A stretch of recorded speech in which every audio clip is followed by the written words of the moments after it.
Video போட்டு ரொம்ப நாள் ஆகுது. இப்ப நீங்க பார்த்துட்டு இருக்கிற இந்த பேர் தான் இப்ப என்கிட்ட இருக்கு. இது வந்து ஒரு இம்போர்ட்டட் மேலு. ஒரு ஃபீமேல் வந்து நம்ம ஓன் பிரீட் பீட்டா ஃபிஷ்லேருந்து வந்த ஃபீமேல் இது. லாஸ்ட் வீடியோல நான் ஒரு 2 பேர் பீட்டாஸ் வந்து நான் ப்ரீடிங் போட்டிருந்தேன். அதுல இப்ப நீங்க பார்க்குற இந்த பேர் பார்த்தீங்கன்னா, இப்போ வரைக்கும் நம்மட்ட ப்ரீட் ஆயிட்டு வருது. இதுவரைக்கும் இந்த பேர்லேருந்து நான் ஒரு 2 பேட்ச் நான் எடுத்திருக்கிறேன்.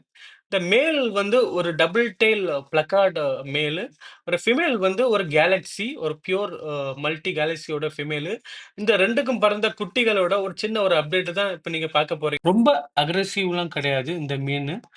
நான் நினைச்சேன் ஸ்டார்ட்டிங்ல வந்து ப்ரீடிங் போடும்போது இது ரொம்ப அக்ரெசிவா இருக்கும். ஏன்னா மோஸ்ட்லி இது வந்து ஒரு சாதாரண நம்மட்ட ப்ரீட் ஆன ஒரு ஃபீமேல் ஃபிஷ் இது.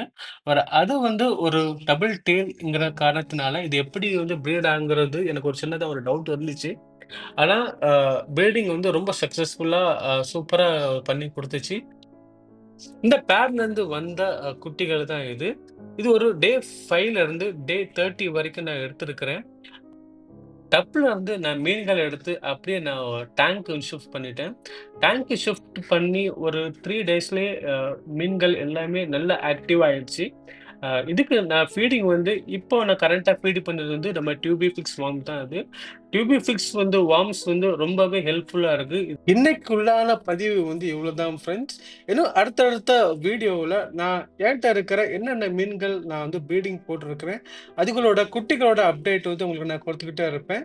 Thank you so much for வாட்சிங். Thank you so much.